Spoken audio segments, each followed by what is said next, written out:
Nandito tayo sa ano to, Sitio Bunakan, no? Barangay Bunakan, San Julian. Oo, meron pong nilapit sa atin dito na bata. Brown out? Opo. Kailan pa? Kanina lang po. Kaya ng umaga.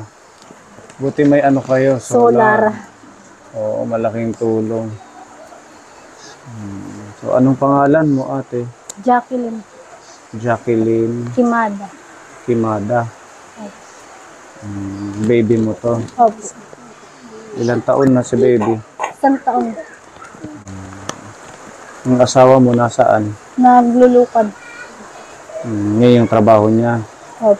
Ilang taon na yung asawa mo? Magto-27. Tapos ikaw? Bali 21 na po. 21. Opo. Ang bata mo pang nag-asawa at nag-anak, ano? Ilan ang anak mo? 2 po. Nasaan ang lalaki. isa? Sa Cavite. Cavite. Opo. Sino yung nag-aalaga doon? Lola niya po. Lola ng sa side ng Nanay ko. nanay mo. Opo. Ilang taon na yun nandun? 7 years old. Tapos ito, 1 year old. 1 year old. Nag-aaral ka pa? Hindi na po. Kailan ka pa nag-stop? Matagal na po.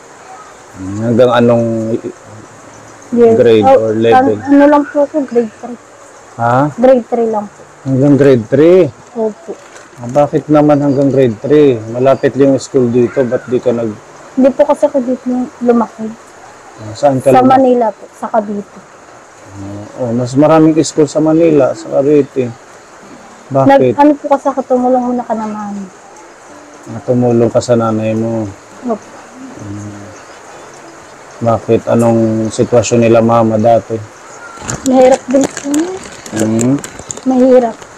Kailan kayo magkakapatid? Bali po 7. 7. Ikaw yung pang-ilan ka? Bali panganay po kay Papa. Hindi nila na push na magtapos ka man lang kahit Ako na po yung nagsabi sa kanila, hindi na po ako mag-aaral. ba't naman nagdesisyon kung ganon? Kasi po naaawa din ako ka na mami. Kasi po nauupahalan po sila. Nangungupahan sa Manila. Pero ang pag-aaral ng elementary hindi naman magastos. Yung Hindi nga po. dapat kinontinue mo lang or ikaw mismo kasi future mo ang pinag-uusapan. Ngayaan ko na lang po. Inano ko na lang po sa mga kapatid. Pero yung mga kapatid mo nakapag-aral.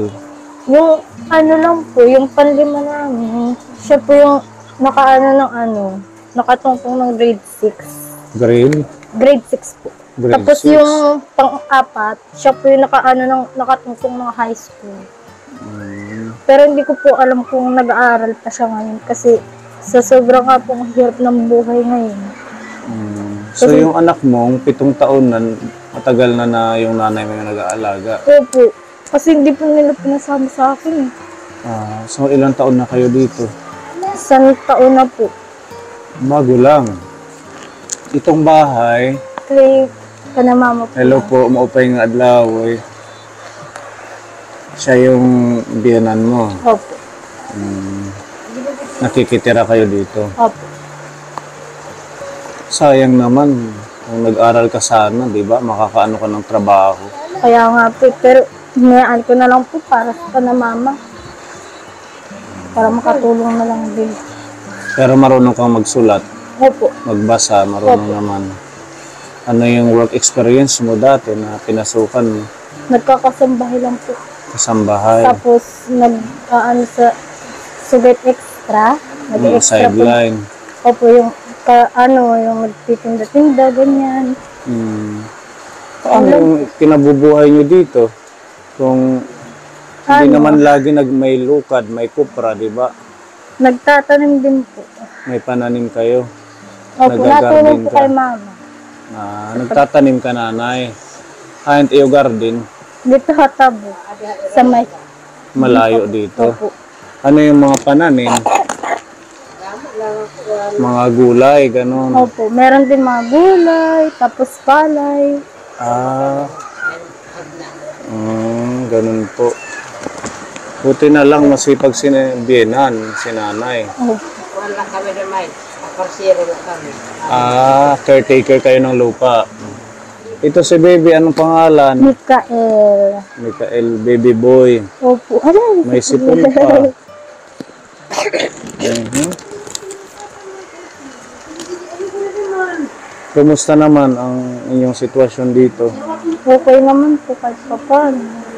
Nakakaraos naman din kahit pa paano din. Masaya ka naman sa buhay mo bilang may pamilya na ganito, maagang nag-asawa. Opo. Okay naman kayo ng asawa mo. Opo. Masipag siya. Masipag naman. Ito si cute. Nanonood. Halos magkaedad lang sila, ano? Mas matanda po siya ng ilang araw lang. Mas matanda si baby. Ano siya? Mikael? Mikael po. Mikael. Ba't mababa ang luha mo? Iyak ka ng iyak. Wala po. May pinagdadaanan ba?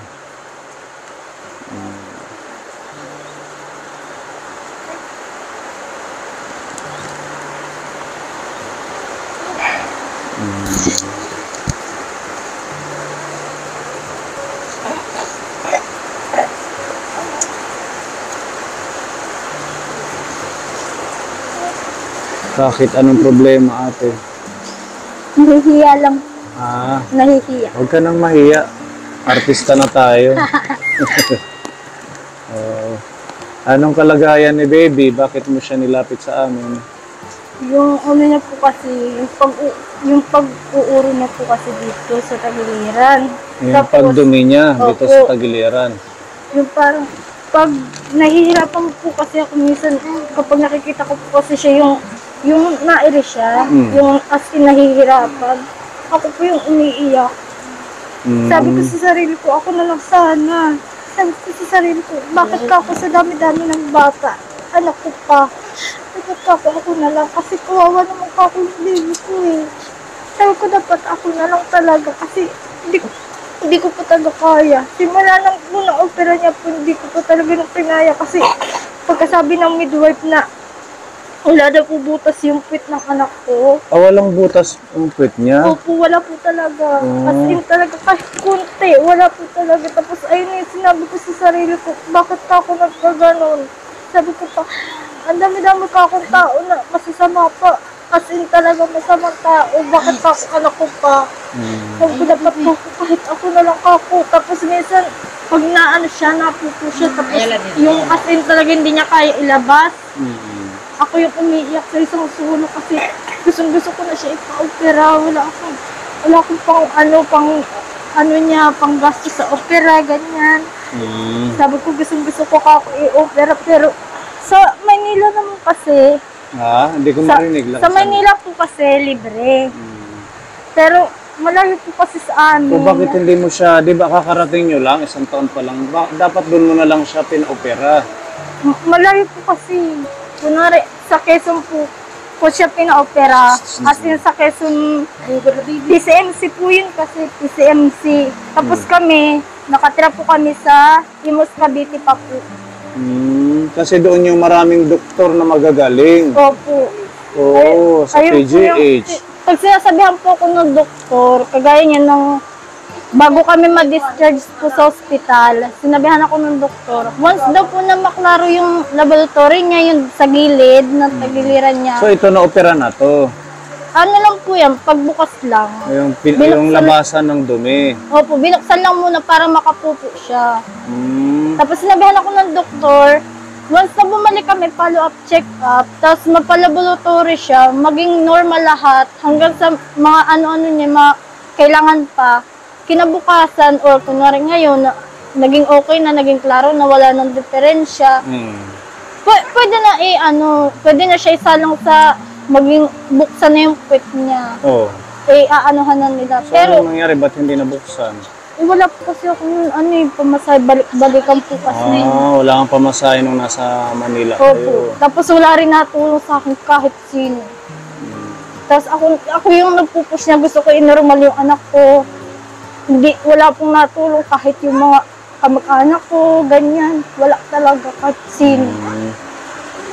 Kaya hinayaan ko na lang din. Sabi ko sa sarili ko, once ka ako na makauwi kami ng Samar, sana ka ako ma-normal na si baby. Kahit pa paano.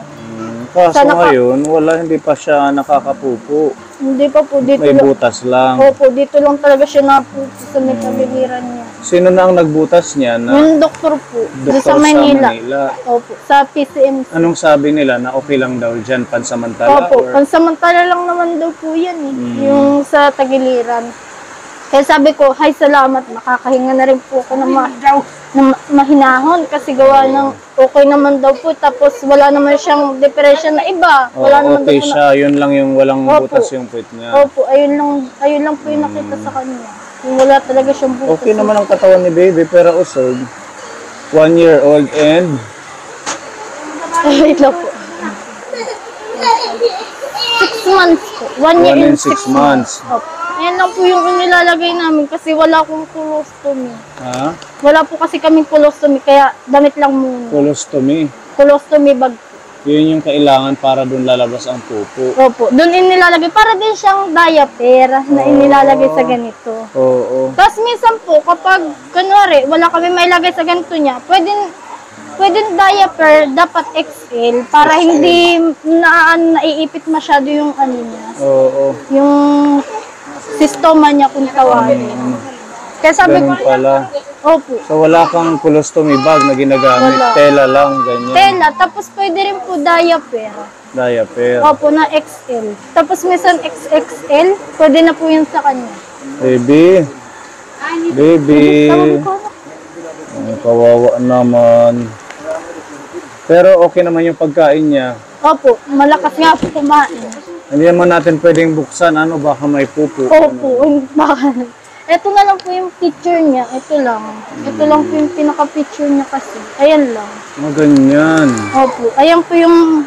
Yan yung nakalagay po sa ano niya. Tagiliran niya na yan. Yung kulay puti. Ano po yan? Yung Systoma powder. Panlagay po sa rashes. Systoma powder. Opo. Tapos yan na yung ano. Ito po yung sa taas. Diyan po siya Diyan po dumadaan yung poops niya.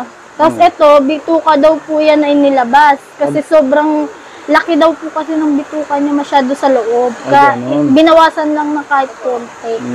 So hanggang ngayon ganyan pa din yan. Opo. Pag nagkaka-rashes, nilalagyan po namin ng Systoma powder yung tagiliran ng ano niya. Systoma niya. Hindi pa, pag naghuhugas, paano yan hugasan? Ganun din po, parang kagaya ng puwit. Yung sige-siging buhos. Tapos kailangan maingat ka kapag kasi yung ganyan, inanuhan mo siya, yung konting galos lang, kagaya ng sugat natin bago pa lang, pag nasagi mo siya, diretso siya magdudugo. Pero Ay, ito ganon. kasi, mas maano kasi ito, mas masilan po kasi. Mas maselan. Opo, parang mas masilan pa siya sa cesarean. Kapag nasisarian ka, di ba? Ganun pala si baby. Opo. Nung nasa ospital nga po kami, hindi pa kami niyang pinapalabas eh. Kasi yung pinakagitna, ayan po kasi, ito, yung pinakagitna na yan, kailangan po kasi yan matuyo bago kami lumabas ng ospital. Kailan siya nabutasan ng ganyan? Nang pagkapanganak ko po sa kanya, Mga isang buwan, ganun, or agad-agad? agad-agad po. Sabagay kasi hindi siya makakadumi kung hindi agad Opo, bubutasan. kasi pinadede ko po kasi siya agad eh. Yung time na di ba pagka labas niya, tapos diretso, wala pang 5 minutes, diretso ko siya pinadede. Kaya pinagalitan ako ng midwife. Tapos Bawal. Bawal daw kasi yun kapag mga ganun. Kasi wala pang butas. Opo, kailangan talaga, pag naoperahan na, ayun ko, doon ko daw po siya padididiin ng padididiin. Para maano daw po. Pero active naman siya, ano? Opo. Okay naman siya, malusog, awa ng Diyos. Opo. Yun lang ang problema niya. Opo. Yung walang butas yung puwit. Nag-inquire ka na dito sa Borongan kung saan yung mga pwedeng maoperahan or may mga medical Diyan lang po condition? sa may provincial. Nagtanong po kasi ako, diyan nang napacheck up kami sa kanya. Wala daw sa kanila available kasi hindi naman daw sa kanila karamihan yung mga yung mga gamit nila, makagaya kay baby. Sa Borongan Doctors. Opo, wala din. So, sa Tacloban. Ang sinabihan kami, sa Tacloban daw po kami muna magpa-check up. Tapos pagka-check up, iano namin si Bibi yung itingin na namin kung may ano. Eh sabi ko wala po kami pamasahe papunta doon. Sa ngayon, anong kailangan ni baby? Ayun lang po colostomy bag lang. Colostomy bag. Magkano ba yun? Hindi ko po alam. Bakit Kasi- hindi ka pa bumili? Bumili po ako yung nasa Maynila pa kami. Pero ano po kasi yun eh, 200 yung isa. 200. Opo. Isang gamitan lang. Isang gamitan lang. Ang mahal naman kung 200. Opo, kasi doon lang po yung sa kasama namin eh. Tapos pinakita niya din sa akin yung resibo ng... Hindi mas mainam, diaper na lang, mas mura. Opo, mas mura po yung diaper kaysa sa colostomy. Kailangan lagi mo na lang lilinisan. Opo. Ayun.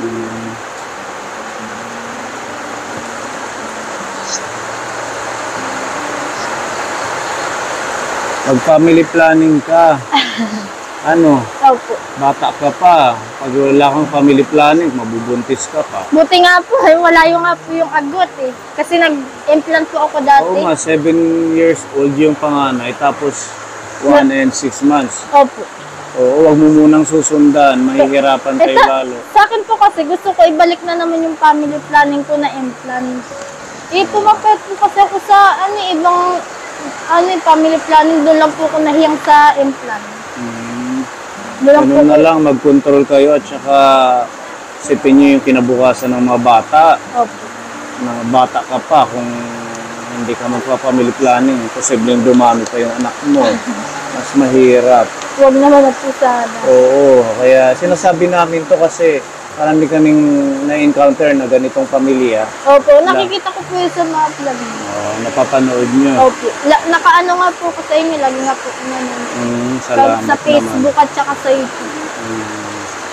Ang lakas ng ulan. Okay lang kayo dyan?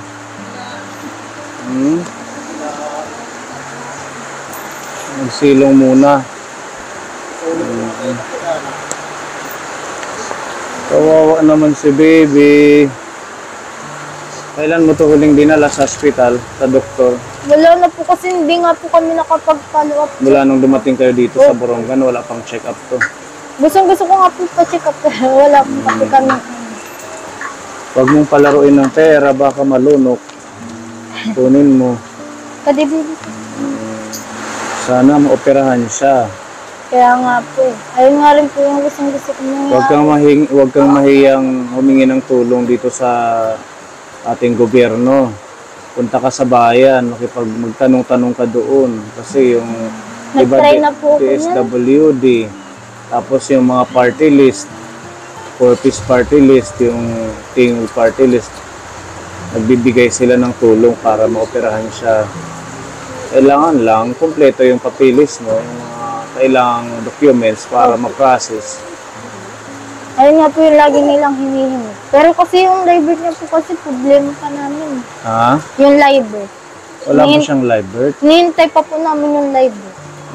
Kailangan yun. I-process mo din muna para maagapan. Ikaw lang ang naggawa ng Opo, ako lang pangtakip po doon. niyan.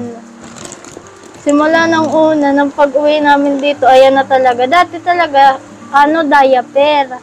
Naaanon po kasi ako gawa ng minsan yung nabibili ko dyan sa mga tindahan, large lang, minsan naman medium. Naiipit masyado yung tagiliran niya. So, paano yan? Yung tela na yan, walang sapin doon. Yan na mismo yan. Ayan na po talaga. So, dyan na yan lalabas yung dumi. Opo, dyan na po siya talaga yung kunwari yung tela na malambot. Ayun po yung nilalagay ko. Pag kasi yung magaspang, agad po kasi dumudugo. Dumidikit siya. Hindi. Pag nagalaw siya, diretso na dugo. Kailangan talaga ang Yung ginagawa malambot sa kanya lang. yung malambot na tela. Para hindi masasagi yung Opo, sugat. hindi masasagi siya kahit anong galaw niya. Anong pangalan ng ganyang kaso niya? Ano po yan, Sa Tagalog or sa English? yung sa Tagalog po kasi walang butas yung fruit. Sa English? Hindi ko po na kasi naintindihan yun eh. Ano ba yan? Sa English? Anong Impremature. pangalan ng ganyan? Amos po ata yun. Ha? Impremature amos. Ano? Impremature amos po ata. Ha? Impremature amos. Nandiyan po kasi yung mga niya, papel. Patingin? Wait lang. Nakaon ka naman. Wala mo yung butasa. Maglihi ang tawag. Alis, iba ko nung ito. Wala lang iya talaga kanibilo sa wala. Oh, so ito galing sa ano to? City of Imus, Cavite. Opo. Noong 2023. Bali, ano siya, medical assistance. Nangingi kayo ng medical Opo, assistance. tapos hindi po yan na anuhan. Hindi kami nabigyan kasi gawa ng wala po yung pinakaano niya. Nagsarado daw po kasi. Ang sarado. Kaya ito lang na naibigay sa amin. Ito lang yung pinakapapil lang. Oo. Tapos yung pinapabalik kami, binigyan na ako ng bill ng ospital, tapos pinapahanda na ako ng ano ba yun, yung mga papeles para mailabas sa si baby kasi lalabas na nga po. Eh wala naman po kasing mga yung sa munisipyo na kailangan, tapos barangay din. Wala kami na na ganun. Kaya ang inano na lang namin, sa bill na lang po. Ng Nakalagay dito, imperforate anus of ano ba yan? Hindi ko mabasa ka po ni. Imperforate anus of basahin mo nga.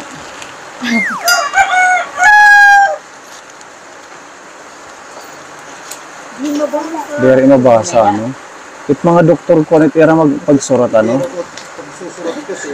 Oo. Di rin maintindihan. Pero yung iba dyan, okay naman nababasa. Hindi ko po alam. Ayan lang po kasi yung naibigay sa amin na medyo malinaw po kasi yung yung mga babasahin niya. Wala rin nakalagay sa sa bill ng hospital. PhilHealth lang po yan. Ayan yung nagmakaawa po ko sa hospital na Michael Jan Quimada. Opo. Pero di na... Ikaw si Jacqueline? Opo. Jacqueline Olive Velasquez? Velasquez ka na ngayon? Hindi po. Doctors po yan. Naging doktor ka na ngayon? Hindi po, doktor niya po yan. Yung sa kanya, yung nagbukas po ng... Pero Jacqueline ka din, di ba? Opo. Pero hindi naman po ganyan. Hindi po POK. Akala ko ikaw na ang naging doktor. Hindi po. Tawa rin, kuya. Gulat ako, doktor. Jacqueline din. Inanay na pala siya ni cute. Puging-pugi pa man din si cute, ano? Puging-pugi. Sige, ganito, no? Para makabili ka muna pansamantala ng, ano ba yun? Intoritok, ano? Colostomy. Intoritok. Pwede naman po yung kahit diaper na lang. Wag na yun pala, mahal yun. Opo, mahal nga po yun talaga, 200, minsan po 200 plus, yung isa. Bili ka na lang pansamantala ng diaper, at saka, siyempre, pagkain muna niya, gatas. Ano ito yung gatas? Bear Brand. Okay, sige, meron tayong ipapaabot na tulong para may magamit si baby. Ano, cute. Ano naman. Si Tita M ng Japan, meron pinapabigay na 2,000 pesos. Pambili mo ng diaper at saka pagkain gatas. Yun lang muna yung kaya natin ipaabot. Malay natin, mapanood ng iba nating kapone at matulungan siya sa kanyang pagpapagamot, pagpapaopera. Kailangan lang pag humihingi tayo ng tulong, huwag tayong mahiya. At saka kapalan natin yung mga mukha natin dahil para yan sa kinabukasan ng bata. Huwag kang mahiya-hiya. Sa bayan, di ba? Lalo na ngayon, ang daming yung mga party list nagbibigay. Si Nanay Marisa, yung isa namin tinutulungan, yung anak niya may heart disease. Congenital heart disease. 450,000 nang hingi ng tulong sa gobyerno. Ngayon, paalis na sila bukas para anuhan ng gamutin yung baby. Ganun lang, huwag tayong mahiya punta ka sa bayan. Mag-ask kung saan ka makakahingi ng tulong. Para sa anak mo. Kasi kami, kung ano yung kaya namin, yun lang yung kaya namin ibigay. Tsaka kung may makakapanood pa sa sitwasyon ni baby, balik na lang kami. importante nakita itong kalagayan ng anak mo. Ano niya, Tsaka mag-family planning ka, Uday, ha? Bangin kami pagbalik at burubuwas burod. Hindi Ah? po. Sige po. Oo, mag-ingat ka. Tsaka mag-control kayong mag-asawa. Di ba, nanay? Kasi kawawa ang kabataan. Wala pa tayong trabaho. Okay lait kung may daiparalit permin gatas, takay wara. Di ano na la, takay di ka mahit maruruyag nga di nang papaim ng gatas. Ha, Uday? Opo. Sige, ganun na lang. Mga payo namin talaga yan. ako ko na lain, wala Ah? tayong gatas, wala Oo, buti pa si cute-cute may gatas. Ganun ang gawin, ha? Opo. Magsikap kayong pamilya, kayong mag-asawa dahil ang tulong ay hindi yan palagi. Okay? Opo. 2,000 pesos ito, i-ano mo na lang sa pangailangan ni baby. Bigay ni Tita M. Salamat po, Tita M, sa ibinigay niyo po kay baby. Sana po marami pang blessing na dumating sa inyo. God bless you po. Sige, pansamantala, gatas muna, tsaka yung diaper. O, tsaka pag-pray natin na maoperahan siya, maagapan. Ano. God bless you, baby. Bye-bye daw, baby. Bye-bye. Bye-bye. Bye-bye. Bye-bye. Maram na siya magbabay. Bye-bye na. Bye-bye na. Bye-bye nga. God bless you. Oh, no, bless you. Hey, ikaw daw. Bye-bye. Bye-bye. Bye-bye. Bye-bye. Okay.